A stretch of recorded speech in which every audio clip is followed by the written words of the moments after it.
coming in now of the city of Biloxi, Mississippi, with their babies and their elderlies, and they need help that they're not getting.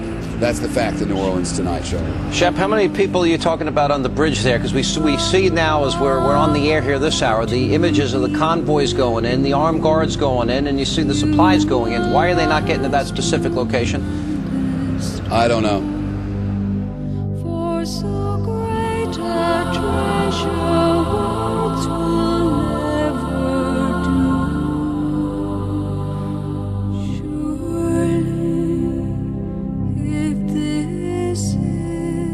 A disaster like nothing anyone here has ever seen.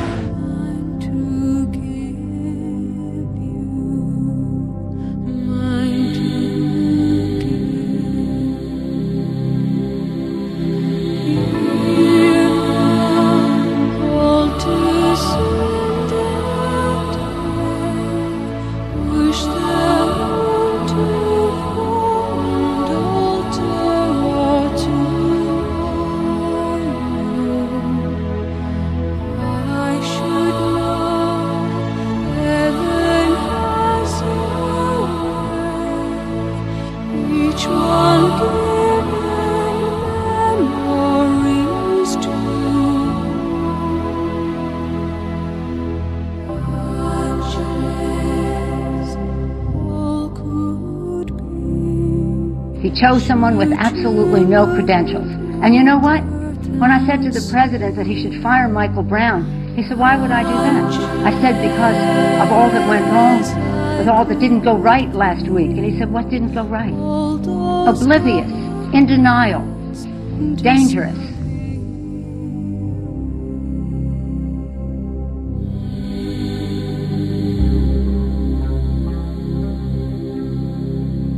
Most chillingly of all, this is the law and order and terror government.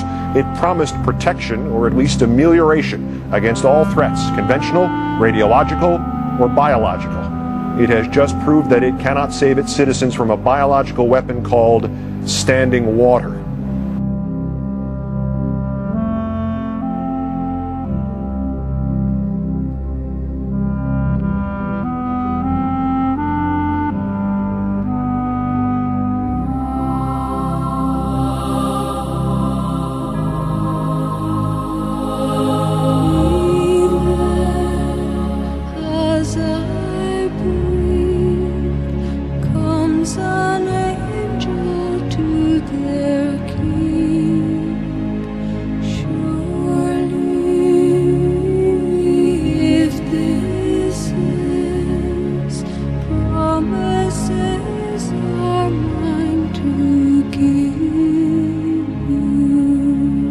Emergency management officials and elected officials have made it perfectly clear this is anything but the end of the road, that the people of South Mississippi and Louisiana, for that matter, will rebuild.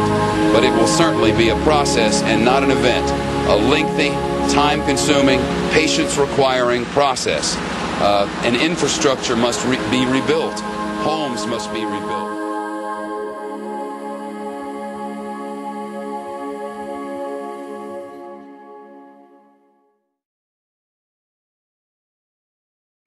Katrina exposed serious problems in our response capability at all levels of government.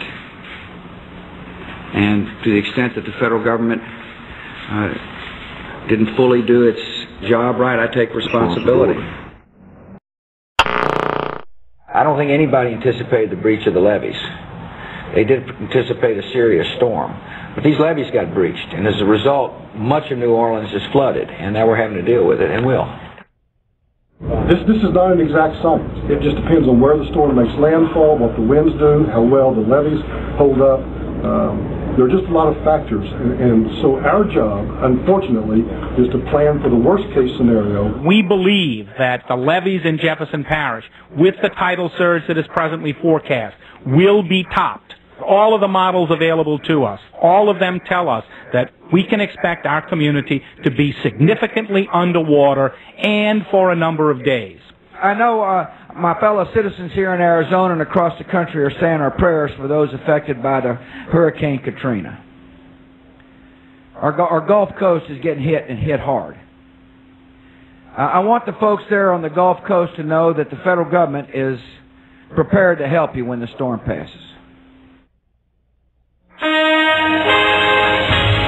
Good morning. A staggering blow. Hurricane Katrina leaves behind a vicious trail of destruction. Dozens fear dead, thousands homeless, more than 1 million without power. The federal, state, and local governments are working side by side to do all we can. Our second priority is to sustain lives by ensuring adequate food, water, shelter, and medical supplies for survivors and dedicated citizens, our dislocated citizens. FEMA is moving supplies and equipment into the hardest hit areas.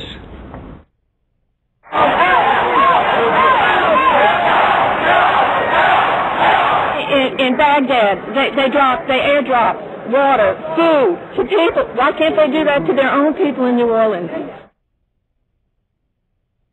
We are extremely pleased with the response that every element of the federal government.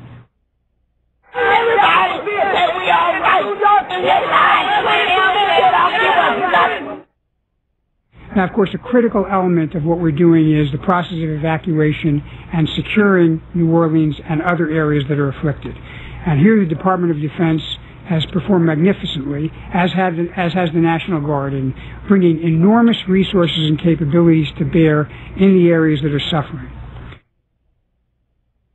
FEMA is not going to hesitate at all in this storm. We are not going to sit back and make this a bureaucratic process. My primary mission right now is to get the urban search and rescue teams in, get the disaster medical teams in, get them as close as I can to ground zero so they can actually start saving people. People began showing up here on Tuesday when they heard that there would be food, water, and buses to take them away. But there is no lifeline, and many honestly believe this is where they will die. Look how hot he is. He's not waking up very easy. Some have already died, waiting to be saved, with just notes for next of kin. The federal government just learned about those people today. Again, I want to thank you all for, and Brownie, you're doing a heck of a job. The FEMA director is working 24 hours.